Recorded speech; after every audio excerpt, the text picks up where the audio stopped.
সিলেটের ডাক মাল্টিমিডিয়ার কিছুক্ষণ অনুষ্ঠান থেকে আপনাদেরকে স্বাগত জানাচ্ছি। আমাদের এই অনুষ্ঠানের আজকের অতিথি হচ্ছেন প্রফেসর ডক্টর তাহমিনা ইসলাম। আমার ভাই আছেন, তিনি শাহজালাল ইউনিভার্সিটির সমাজকর্ম বিভাগের প্রফেসর ডক্টর তাহমিনা ইসলাম। আমার ডান পাশে আছেন Asaduzzaman Sayem, executive director UK Bangladesh education trust. আসসালামু আলাইকুম। আর আমি নজরুল ইসলাম বাসন, আজকের অনুষ্ঠানের সঞ্চালক। আমাদের আজকের বিষয় হচ্ছে শিশু শ্রম পরিপ্রেক্ষিত বাংলাদেশ। তো আমরা এই অনুষ্ঠান শুরু করার আগে আমরা বাংলাদেশে শিশু শ্রমের বর্তমান কি পরিস্থিতি এটা নিয়ে আলোচনা করার আগে আমরা ডক্টর তাহমিনা ইসলামের কাছে শুনছিলাম যে সিলেটের শিশুদের শিশু শ্রম নিয়ে উনি কিছু কথা বলেছিলেন। আপনার যদি এইটা থেকেই কি বলেছিলেন এই দিক থেকেই যদি শুরু করেন তাহলে আমরা দর্শকদের উদ্দেশ্যে সেটা উপস্থাপিত করতে পারি। আপনি যে সিলেটের ব্যাপারে বলেছিলেন। ধন্যবাদ বাসু ভাই। ওই যেটি আজকে আমাদের যে বিষয়টি কিছুক্ষণের বিষয় হচ্ছে শিশু শ্রম। তো আসলে শিশু শ্রমের সাথেই বোধ হয় মানে স্ট্রিট চিলড্রেন, যেটা আমরা বলি যে পথ শিশু, বিষয়টা চলেই আসে। এবং এটা বোঝার জন্য সবচেয়ে সহজ হচ্ছে জাস্ট আমরা যদি জিন্দাবাজার এরিয়াতে আপনি একটু হেঁটে যান দিনের বেলা, মানে আপনার আশেপাশে ডানে বামে দেখবেন যে ছোট ছোট শিশুরা পিছিয়ে পিছিয়ে যাচ্ছে, কেউ এটা বিক্রি করছে, কেউ আবার ভিক্ষা চাইছে। মানে এই জিনিসগুলো আপনার দৃষ্টি কাড়বে। তো আসলে এটাই আমাদের দেশকে, মানে যদি শিশু শ্রমে একটা রিপ্রেজেন্ট করছে আসলে এই শিশুগুলোই, একদম যে জরা জীর্ণ মলিন বস্ত্র পরিহিত, বোঝাই যাচ্ছে অত্যন্ত দরিদ্র পরিবার থেকে। এবং অনেকেই আসলে যখন জিজ্ঞেস করি বাড়ি কোথায় বলতে পারে না। তো এই হচ্ছে মানে এটাই হচ্ছে পিকচার, যে আমরা যদি খুব সিম্পলি বলি যে শিশু শ্রম, এরা কোনো না কোনো শ্রম করেই কিন্তু মানে খেয়ে পড়ে বেঁচে আছে অ্যাটলিস্ট, কারণ অনেকের পরিবারের সাথে নেই। তো এটা হচ্ছে আমি মানে আইডিওলজিক্যালি আমি বলছি যে একটা চিত্র। তো আমার আরো ব্যাপক চিত্রটা আমি হয়তো সায়েম ভাই। হ্যাঁ, সায়েম সাহেব বলতে পারবেন এটা, যেহেতু উনি ওনার Bangladesh education UK Bangladesh education ট্রাস্টের কাজই হচ্ছে আপনাদের ডোর স্টেপ লার্নিং প্রজেক্ট একটা আছে, এইটার সম্পর্কে আপনি একটু বলবেন। আচ্ছা, আমি বাংলাদেশের শিশু শ্রম পরিপ্রেক্ষিতে আমার মনে হয় একটু যদি আলোচনা করি কনটেক্সটটা, তাহলে ডোর স্টেপ লার্নিং প্রোগ্রামটাও বোঝার সুবিধা হবে। বাংলাদেশে আসলে শিশু শ্রম একটি রূঢ় কঠিন একটা বাস্তবতা। It is very much unwanted, unacceptable, but চলছে তারপরেও।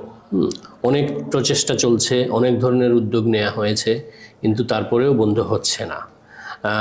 বাট শিশুশ্রম বন্ধের জন্য বিভিন্ন সময় বারবার এজ এ কান্ট্রি টার্গেট নেওয়া হচ্ছে যে এত সনের ভিতরে আমরা বাংলাদেশ থেকে শিশুশ্রম নির্মূল করব, কিন্তু বাস্তবতায় দেখা যাচ্ছে যে এটা সম্ভব হয়ে উঠছে না। ফর এক্সাম্পল, বর্তমানে আমাদের দেশ হিসাবে আমাদের কিন্তু টার্গেট হচ্ছে 2025 সালের ভিতরে বাংলাদেশ থেকে শিশুশ্রম পুরোপুরি নির্মূল করা, কিন্তু বাস্তবতা হচ্ছে এটা সম্ভব হচ্ছে না।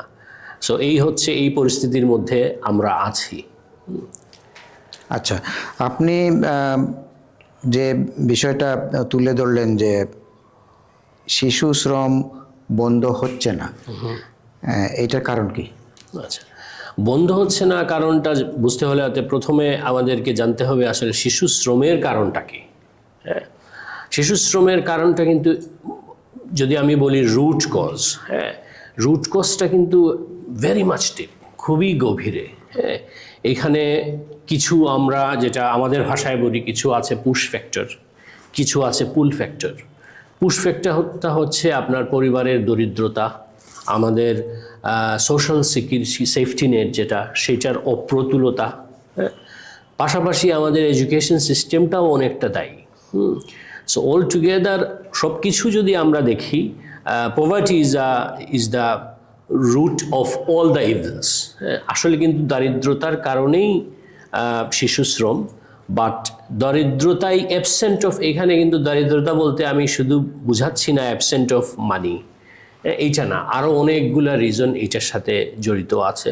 বাবা মায়ের সচেতনতা, প্রচণ্ড ধরনের সামাজিক দায়বদ্ধতা, সমাজে এইগুলো হচ্ছে পুশ ফ্যাক্টর। যদি আমি বলি যে ঠেলে দেওয়া হচ্ছে শিশুদেরকে এই কারণগুলোর মাধ্যমে শ্রমে, আবার অন্যদিকে আমি যদি বলি পুল ফ্যাক্টর, হ্যাঁ, আমাদের সমাজে কিন্তু এটা ওয়াইডলি অ্যাকসেপ্টেড যে একটা দরিদ্র পরিবারের শিশুকে আমি যদি আমার বাসায় কাজে নিয়োগ করি অথবা আমার প্রতিষ্ঠানে যদি আমি কাজে নিয়োগ করি, আমি কিন্তু ধরে নেই যে আমি কিন্তু কিছু করছি না, আমি ক্ষতিকর কিছু করছি না, rather I am doing some kind of favour to that child and his or her family.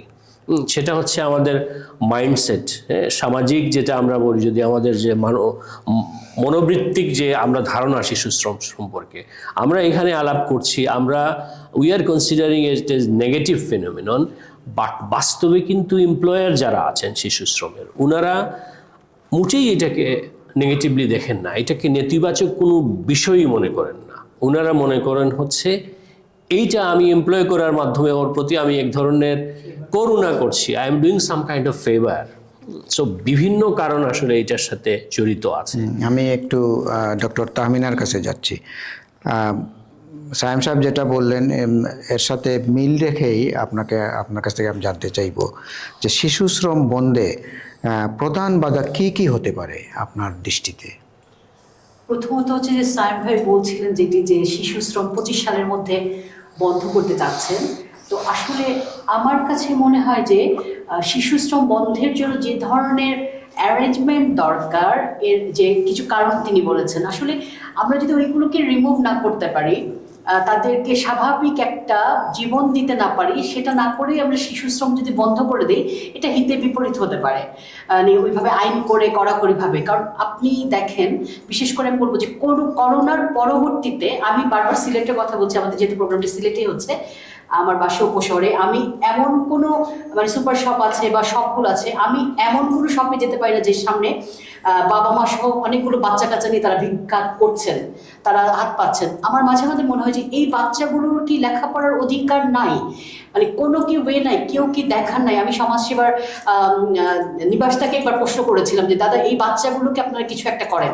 মানে কারণ কি এখন মানে আফটার করোনা হচ্ছে কি ব্যাপক হারে দরিদ্রতা একটু বেড়েছে, যার কারণে কি হচ্ছে আমাদের আবার একটা ব্যাপক ওই শিশু শ্রম বা ওইটা আরে ব্যাপক হারে বেড়ে গিয়েছে। কাজে 25 সালের মধ্যে আমরা যেটা নির্মূল করতে চাচ্ছি, আইন যেটা বলছে, আমার মনে হয় যে তার আগে আমাদের আসলে আমাদের মানে শিশু শ্রমের মানে ঠিক আছে, আমি ঢালাওভাবে বলবো না যে এর সব পুরোটাই নেগেটিভ, হ্যাঁ, মানে ওই কিছু বাচ্চারা তো বেঁচে পড়ে চলছে, কারণ আমাদের সোসাইটি বা আমাদের সোশ্যাল সেফটি নেট কিন্তু তাদের জন্য এমন কোনো ফ্যাসিলিটিস নাই যেটা পেয়ে সেই বাচ্চাগুলো, যাদের বিশেষ করে অনেক বাচ্চারা আপনি দেখবেন যে ঘুরে বেড়াচ্ছে, তাদের বাবা মাই নাই, তারা বাবা মাকে বলতে পারে না। ট্রেনে উঠে চলে আসছিল সিলেটে, আপনি ট্রেন স্টেশনে যান, আপনি জিদ্দাবাজার বা কোনো এরিয়াতে বাচ্চাগুলোকে জিজ্ঞেস করেন। কাজে এদের আমি সঠিকভাবে পুনর্বাসন না করে আমি শিশু শ্রম বন্ধ করে দিলে তো আসলে তাদের, আমার মনে হচ্ছে যে সেটা এক ধরনের হুমকি তৈরি হবে তাদের। এটা আরেক ধরনের হুমকির সৃষ্টি হবে। তো যেটা ডক্টর তাহমিনা যেটা বললেন যে আমাদের দেশের পরিপ্রেক্ষিতে উনি বলছেন যে যেহেতু আমাদের শিশু শ্রম পরিপ্রেক্ষিত বাংলাদেশ, এই কাঠামোর ভিতরে উনি কথা বলেছেন। আমি আপনার কাছে জানতে চাইবো যে শিশু শ্রম বন্ধে বাংলাদেশের কথা বাদ দিলাম, আমরা আন্তর্জাতিকভাবে আইনি কাঠামো কি কি আছে আপনার জানা মতে? আসলে আন্তর্জাতিকভাবে ইউনাইটেড নেশনস থেকে 1989-এ ইউনাইটেড নেশনস চিলড্রেন্স রাইটস নামে একটা কনভেনশন নেওয়া হয়েছে, যেটা বাংলাদেশ সহ প্রায় ইউনাইটেড নেশনসের একটা দেশ ছাড়া সবগুলো দেশই রেটিফাই করেছে। এবং এই কনভেনশনে কিন্তু আছে অনেকগুলা শিশুদের অধিকারের কথা বলা হয়েছে, বেঁচে থাকার অধিকার, বেড়ে ওঠার অধিকার, তার উন্নয়নের অধিকার, এবং তার যে আপনার এক্সপ্লয়টেশন থেকে বেঁচে থাকার অধিকার, এই ধরনের অনেকগুলো অধিকারের কথা এখানে বলা হয়েছে। এবং এজ এ কান্ট্রি, সেটা হচ্ছে মূল দলিল, কিন্তু ইন্টারন্যাশনালি অ্যাকসেপ্টেড এগ্রিড দলিল ডকুমেন্ট, যেটাতে সাইন করেছে যে দেশগুলা, তার হচ্ছে আইনিভাবে সে বাধ্য, it is a legal obligation. এটা এমন কিছু না, ইটস নট এ লাক্সারি যে আমি এজ এ কান্ট্রি আমি এটা করলাম, আমি শিশুদেরকে এটা, এরকম কিছু না। এটা কিন্তু একেবারে legal obligation for the country which have sign that convention. এবং বাংলাদেশ এজ এ কান্ট্রি, আমরা 1990-তে হ্যাঁ, 1900 অর্থাৎ পরের বছরই আমরা দেশ হিসাবে কিন্তু সেটা সাইন করেছি, আমরা রেটিফাই করেছি। অর্থাৎ আন্তর্জাতিক সম্প্রদায়কে ইউনাইটেড নেশনসের একটা দেশ হিসাবে আমরা ডিক্লেয়ার করেছি যে আমরা শিশুদের এই অধিকারগুলো নিশ্চিত করব। এবং শিশু শ্রম যেটা, সেটা সম্পূর্ণরূপে সেই অধিকার হরণ, সেটা সম্পূর্ণরূপে সেই কনভেনশনের বিপরীত স্পিরিট। হ্যাঁ, অথচ দেশ হিসাবে কিন্তু আমরা সাইন করে এসেছি। নাম্বার 1, এইটা হচ্ছে আপনার একটা আইনি প্রথম ধাপ। আন্তর্জাতিকভাবে আমরা কিন্তু আন্ডার অব্লিগেশন, এইটা আমরা করলে করলাম, না করলে করলাম না, এরকম কিছু না, আমরা করতে বাধ্য। নাম্বার 2 হচ্ছে, আপনি যদি if you look at the sustainable development goal, এইখানে কিন্তু একটা কথা বলা হচ্ছে, সেটা হচ্ছে no one can left behind, কাউকে ছাড়া যাবে না। উন্নয়নের পথযাত্রায় প্রত্যেককে তুলে আনতে হবে। এভরি চাইল্ড ম্যাটার্স, প্রতিটা শিশুকে আপনার তুলে আনতে হবে। আপনি যদি সেই কনটেক্সটে দেখেন, এই যে তাহমিনা আপা যে কথাটা বললেন একটু আগেই, হ্যাঁ, এই শিশুদের কি অধিকার নাই শিক্ষা পাওয়ার? এই শিশুদের কি অধিকার নাই তার শৈশবের? এই শিশুর কি অধিকার নাই স্বাভাবিকভাবে বেড়ে ওঠার? আমরা এজ এ কান্ট্রি কিন্তু আমরা বলেছি আমরা সেটা নিশ্চিত করব, আমরা নিশ্চিত করতে পারছি না। সেটা হচ্ছে আন্তর্জাতিক পরিপ্রেক্ষিতে যদি আমি এটা বলি। আর এখন যদি আমরা আসি যে আসলে আমাদের দেশে আইনি কাঠামো কি আছে। আমাদের দেশে বাংলাদেশ গভর্নমেন্ট 2013 সালে একটা পলিসি নিয়েছে এবং সেই অনুযায়ী কিছু শিশু আইন হয়েছে। তারপরে রিসেন্টলি 2018 সালে সম্ভবত, আমার 2018 বা 19 এইটার মধ্যে আমি একটু কনফিউশন আছে, 18 সালে সম্ভবত বাংলাদেশ গভর্নমেন্ট 38 টাইপস অফ কাজকে ঝুঁকিপূর্ণ হিসাবে ডিক্লেয়ার করেছে। অর্থাৎ আইন দিয়ে এই সমস্ত কাজকে ঝুঁকিপূর্ণ করা হয়েছে, এবং কেউ যদি এই সমস্ত কাজে শিশুদেরকে নিয়োগ করেন সেটা হচ্ছে আইনের ব্যত্যয়। এরকম আইন আছে আমাদের দেশে, যদিও এখন 38 না, এটাকে 42 করা হয়েছে, কিন্তু আমাদের দেশে কিন্তু এটা দেদারসে চলছে। ঝুঁকিপূর্ণ কাজে শিশুর নিয়োগ চলছে, বিভিন্ন ধরনের অ্যাক্সিডেন্ট হচ্ছে, শিশুরা এক্সপ্লয়েটেড হচ্ছে, বিভিন্ন ধরনের দুর্ঘটনা, যেটার হচ্ছে 80% কিন্তু নিউজে আসে না। নির্যাতনও চলছে, নির্যাতন হচ্ছে, এবং শিশু নির্যাতনের সবচেয়ে বড় বিষয় যেটা হচ্ছে তার 80% কিন্তু আনরিপোর্টেড থেকে যায়, শিশুরা বলতে পারে না। আর মেয়ে শিশুরা যেভাবে নির্যাতিত হয়, সেক্সুয়ালি হ্যারাসড হয়, সেক্সুয়াল ভায়োলেশনের শিকার হয়, সেগুলো কিন্তু 80% হচ্ছে আনরিপোর্টেড থাকে। যদিও আমাদের দেশে আইন আছে। ধন্যবাদ সায়েম সাহেব, আপনি অত্যন্ত গুরুত্বপূর্ণ কথাগুলো খুব সুন্দর ও সাবলীলভাবে তুলে ধরেছেন। যেহেতু আমরা জানি যে এটা একটা বার্নিং ইস্যু এবং এইটার সমাধান হওয়া দরকার, তো সমাধানের পথ কী হতে পারে আমরা একটু ডক্টর তাহমিনা ইসলামের কাছে শুনব। কি সমাধানের কি আপনার সাজেশনটা কি হতে পারে? কিন্তু সায়েম ভাই থেকে জানলাম যে চমৎকার আইন আছে আমাদের, এইটা আছে, কিন্তু সায়েম ভাইয়ের কথাতে উঠে এসেছে যে আসলে আইনের কোনো ধরনের প্রয়োগ কোথাও নাই। কারণ যে হ্যাজার্ডাস জবগুলোর কথা বলা হয়েছে, এবং আমরা যদি দেখি প্রত্যেকটা জবে, আমি আবার বারবার বলছি যে সিলেটে আপনি দেখেন হোটেল, রেস্টুরেন্টে, কারখানাতে, টেম্পোর পেছনে ছোট ছোট বাচ্চারা, সবই ঝুঁকিপূর্ণ কাজ, সবই ঝুঁকিপূর্ণ, আইনিভাবে ডিক্লেয়ার করা ঝুঁকিপূর্ণ। এবং সম্ভবত আকবেট আমাদের ইউনিভার্সিটিতে একটা রিসার্চ প্রজেক্ট তারা করেছিলেন, যেখানে তারা গার্বেজ বা সেটা নিয়ে কাজ করছেন, যেখানে প্রচুর মেয়ে শিশু তারা পেয়েছেন যারা সেক্সুয়ালি অ্যাবিউজড হয়, এবং আমাদের যে বাচ্চাগুলো যাদের গার্জিয়ান নাই বা লোকাল গার্জিয়ান নাই, সেই বাচ্চাগুলো অ্যাবিউজড হচ্ছে। কাজেই আসলে আইন মানে আইনের আগে যেটা দরকার, যে আমাদের একটা সোশ্যাল অ্যাওয়ারনেসটা লেভেল থেকে, এটা মানে আইনে যেমন দরকার জেনারেল পিপল, আমরা যারা বিভিন্ন সেক্টর যারা কাজ করছেন এনজিও লেভেলে, আপনারা মিডিয়া, যেটা বারবার বলা হচ্ছে মিডিয়াতে রিপোর্ট হচ্ছে না, মানে এই মিডিয়া কোনগুলো রিপোর্ট করছে যেটা খুব বাজারে চলছে একটা চমৎকার নিউজ, সেটা নিয়ে ওনারা অনেক বেশি করছে। কিন্তু এই যে বাচ্চাগুলো অ্যাবিউজড হচ্ছে, কিছুদিন আগে আমাদের মুনতাহা একটা বাচ্চা, ছোট বাচ্চাকে দেখা মেরেই ফেললো। তো আসলে কি হয়, যখন খুব যে সংবাদটা খুব নজরকারী সেটা নিয়ে আমরা খুব লাফালাফি করি, কিন্তু এর আড়ালে ছোট ছোট ইস্যুসগুলো মানে আড়ালেই থেকে যায়। কাজে শিশু শ্রম মানে যেটা হচ্ছে যে এই যে অ্যাবিউজড হচ্ছে, এগুলো হচ্ছে আইন তো দরকার, আইনের আগে আইন প্রয়োগকারী যে সংস্থাগুলো আছে, আমি আবারও বলছি যে আমরা যে এত শিশু ঘর দেখছি স্কুলে পাঠাচ্ছে না বাচ্চারা, এটা কে দেখবে? যে মায়েরা একদম স্ট্রং ভালো মানুষ ভিক্ষা করছে, আমি প্রায়শই বলি যে তোমরা কলোনিতে থাকো আর বৃদ্ধ বাবা মাকে রাত 10টা-11টা পর্যন্ত মহিলা পুরুষ ভিক্ষাবৃত্তি করছে। কাজে আপনি একটা মানে শুধু শিশুদেরকে ডেভেলপ করলে হবে না, আপনি ওই পরিবারটাকে আপনি ওই মানে পরিকল্পনায় নিয়ে আসেন। কারণ এই বাচ্চাটা কেন শ্রমে যাচ্ছে, তার পরিবারের দরিদ্রতা। এই বাচ্চাটি কেন যাচ্ছে, তার হয়তো বাবা মা ডেস্টিটিউট, মানে মা ডেস্টিটিউট, হাজবেন্ড পরিত্যক্তা মহিলা, কিংবা তার পরিবারে কেউ নাই, সেই পরিবারের হাল ধরে নিচ্ছে। কাজে আপনি শুধু শিশুদেরকেই অবস্থা ভালো করে দিলেই চেঞ্জ হয়ে যাবে তা কিন্তু না।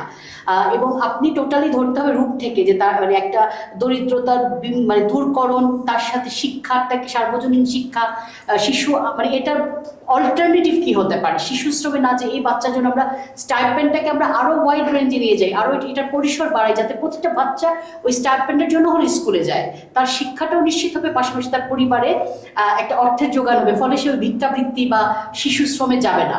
প্লাস পাশাপাশি যে সমস্ত ওই মানে হ্যাজার্ডাস জবে বাচ্চারা যাচ্ছে, সেই জায়গাগুলোতে আইনের শক্তভাবে প্রয়োগের ব্যাপারটা নিশ্চিত করে, যাতে ওই ধরনের জবে মালিকরা তাদেরকে না নেয়, কিন্তু পাশাপাশি আবার বলছি যে তাদের জন্য অল্টারনেটিভ ইনকাম, অল্টারনেটিভ তাদের অন্ন বস্ত্র মানে এই বেসিক নিডগুলো ফুলফিল করার জন্য তাকে এটা গভর্নমেন্টকেই নিতে হবে।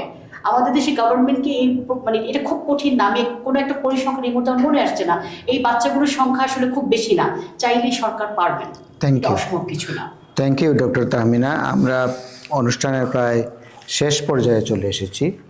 আমরা জাস্ট 2-1 মিনিটের মধ্যে যদি আপনি আপনার উপসংহারটা টানেন। ওকে, আমি এই পর্যায়ে আসলে ইউকে বাংলাদেশ এডুকেশন ট্রাস্ট, যে সংস্থা থেকে আমি আসছি, তাকে পরিচয় করিয়ে দেওয়া হয় নাই। ইউকে বাংলাদেশ এডুকেশন ট্রাস্ট আকবেট, আমরা বাংলাদেশে কাজ করছি প্রায় 1993 থেকে, এবং শিশু শ্রম নিয়ে আমরা কাজ করছি হচ্ছে 2014 থেকে, প্রায় বিগত 10 বছর থেকে। সো আসলে আমরা প্রথমে আমরা কাজ করতাম হচ্ছে ঝুঁকিপূর্ণ কাজে নিয়োজিত যে শিশুরা আছে তাদেরকে নিয়ে, এবং এইটার এক্সপেরিয়েন্স কাজে লাগিয়ে আমরা আরেকটা প্রজেক্ট মডেল ডেভেলপ করেছি। আসলে গৃহস্থলী কাজে নিয়োজিত শিশুরা যাদের আছে তাদের শিক্ষা এবং পুনর্বাসনের জন্য। আমরা before we start this program আমরা আসলে খোঁজ করছিলাম বাংলাদেশে আসলে এইটার কোনো সাকসেসফুল মডেল আছে কি না, যেটা আমরা হচ্ছে স্কেল আপ করতে পারি এজ এ অর্গানাইজেশন। আমরা পাই নাই। হ্যাঁ, তারপরে আমরা চেষ্টা করেছি সাউথ এশিয়াতে আমাদের মতো ইকোনমিক কন্ট্রেস্ট বা সোশিও ইকোনমিক কনটেক্সট যে দেশগুলোতে আছে ওইখানে কোনো মডেল আছে কি না, আমরা পাই নাই। নেপালে পেয়েছিলাম, বাট ওইখানে শিশু শ্রমের কারণ আর আমাদের দেশে শিশু শ্রমের কারণ সম্পূর্ণ ভিন্ন। সো আমরা পরে we have started developing our own model, যেটাকে আপনি প্রথমেই প্রশ্ন করেছিলেন যে ডোর স্টেপ লার্নিং প্রোগ্রাম সম্পর্কে বলার জন্য। সো আমি এই প্রোগ্রাম সম্পর্কে একটু সবার আলোকপাত করব। ডোর স্টেপ লার্নিং প্রোগ্রামটা মূলত হচ্ছে গৃহস্থলী কাজে যে সমস্ত শিশুরা নিয়োজিত তাদের শিক্ষা ও পুনর্বাসন, এবং এইখানে কিন্তু যে শিশুরা আছে তার প্রায় 95% হচ্ছে মেয়েরা। এবং এইখানে অনেকে আমাকে এটা নিয়ে কথা বললে যে আসলে আপনাদের কাছে কি কোনো স্ট্যাটিস্টিক আছে যে গৃহস্থালী কাজে কতজন শিশু আছে? আসলে কিন্তু নাই, আর জাতীয়ভাবেও নাই, কোনো স্বীকৃত কোনো সংস্থা থেকে এই ধরনের কোনো স্ট্যাটিস্টিক নাই কতজন আছে, বিকজ এইখানে কিন্তু ডোরটা হচ্ছে ক্লোজড। হ্যাঁ, সো আমাদের এই প্রজেক্টটার মডেলটা হচ্ছে এরকম যে নর্মালি হচ্ছে আমরা স্কুল করি যেখানে বাচ্চারা পড়তে আসে, কিন্তু গৃহস্থলী কাজে যে সমস্ত শিশুরা থাকে তাদেরকে কিন্তু normally they are not allowed to go out, তাদেরকে বাইরে যেতে দেওয়া হয় না। সো আমরা শিক্ষার সকল ফ্যাসিলিটিস এবং আমাদের যত সার্ভিস আছে সেগুলো নিয়ে যাই শিশুর কাছে, এবং সেই জন্য এই প্রোগ্রামটাকে আমরা বলছি ডোর স্টেপ লার্নিং প্রোগ্রাম। এবং আপা কিছুটা বলেছেন, এই প্রোগ্রামটা কিন্তু হচ্ছে ইটস এ হোলিস্টিক অ্যাপ্রোচ। যদিও প্রজেক্টটার প্রাইম টার্গেট হচ্ছে শিশুরা, বাট এইখানে আমরা দেখেছি যদি শিশুর অবস্থা পরিবর্তন করতে হয় তাহলে it's not good enough just to work with that child. We need to work with the whole ecosystem of the children. হ্যাঁ, আমরা সেই জন্য এই প্রজেক্টের আওতায় শিশুর পরিবারকে নিয়ে কাজ করি, পরিবারকে এম্পাওয়ার করার চেষ্টা করি বিভিন্নভাবে, ট্রেনিংয়ের মাধ্যমে, মাইক্রোগ্রেন্ট দেওয়ার মাধ্যমে, অ্যাওয়ারনেস যেটা বললেন সেটা অন্যতম একটা বিষয়। পাশাপাশি হচ্ছে এমপ্লয়ারদেরকে আমরা সচেতন করার চেষ্টা করি, ওনাদেরকে কেন উচিত নয় একটা শিশুকে শ্রমে দেয়া, পাশাপাশি আমরা গভর্নমেন্টের যে স্টেক হোল্ডার্স আছেন, যারা আইন প্রয়োগকারী সংস্থা আছেন, ওনাদের সাথেও আমরা কাজ করি, ওনাদেরকে সেন্সিটাইজ করার জন্য এবং ওনাদেরকে উৎসাহ দেই, সহযোগিতা করি, যাতে ওনারা আইনের এই প্রয়োগগুলা করতে পারেন।